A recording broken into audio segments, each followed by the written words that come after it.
All right, let's talk about something we all know. That constant battle, the one between the clock ticking away and that inner compass trying to guide us. It's the clock versus the compass. Ever have one of those days? You know the feeling, right? Like you're just constantly playing catch up, juggling a million things, and your to-do list is just laughing at you because it's growing faster than you can cross anything off. It's this background noise of anxiety, like you're always late for your own life. So, to really get this, let's meet a character we're calling Zip. And oh boy, look at him. He's trying to pack a piano, a beach ball, and a desk into this tiny little suitcase. I mean, it's totally absurd, right? But isn't that exactly what we do in our heads every single day? We try to cram this impossible amount of stuff into the tiny suitcase of our 24 hours. And here's the thing, Zip's problem, it's not just him. This isn't some personal weakness. It actually has a name. It's a psychological trap called time optimism. You know that little voice in your head that goes, oh yeah, I can totally go to the gym, clear my inbox, and finish that big report before my 10 a.m. meeting? That's time optimism. It's basically our brain being way too cheerful about how long things actually take. And well, this is what happens next. It's pretty much inevitable. For Zip, everything just turns gray and chaotic. It's all a blur. He's not really getting anywhere, is he? He's just tripping over himself in this tornado of his own creation, with all these clocks flying around. All that rushing doesn't lead to winning. It leads to, well, falling flat on his face. So this really brings us to a big choice we all have to make. Are we living by the clock or by the compass? The clock is all about reacting, rushing, and feeling like your value is based on how many things you check off a list. But the compass, that's totally different. It's about pausing, figuring out where you're actually going, and focusing on doing the right things, not just more things. But then, something shifts. Right in the middle of all that chaos, Zip does the one thing that feels totally wrong in the moment. He just stops.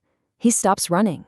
He takes a deep breath, and just like that, in that one little pause, the crazy, spinning world around him starts to slow way, way down. Now, this isn't some kind of magic trick.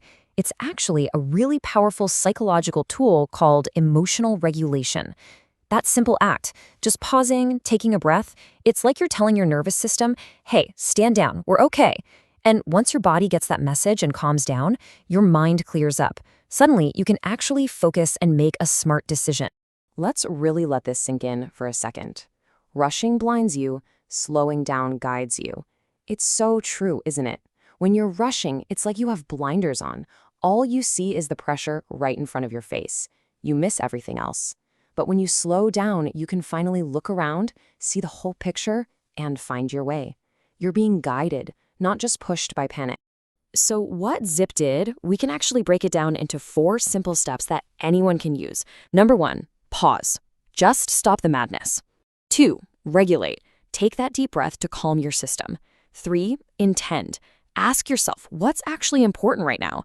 And then, and only then, step 4, proceed. But now, you're moving with a purpose.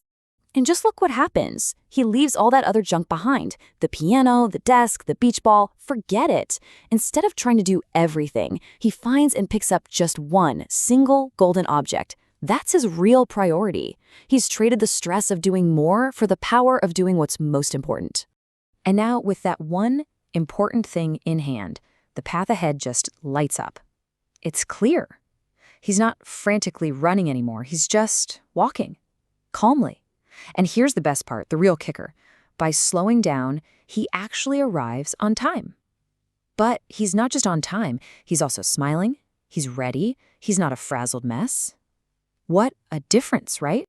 Okay, so how do we take this from a story about Zip and use it in our actual lives? Well, it kind of depends on where you're at.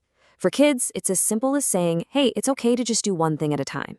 For teenagers, it's all about easing up on that pressure to do it all perfectly. And for us adults, this is huge. Reframe being late. It's not that you're lazy. Think of it as an emotional miscalculation. It's just that time optimism getting the best of you. So what's the big takeaway here? It's this. You can't win a fight against time. It's a losing battle. The more you struggle, the worse it gets. The real goal isn't to fight the clock. It's to start listening to your own compass.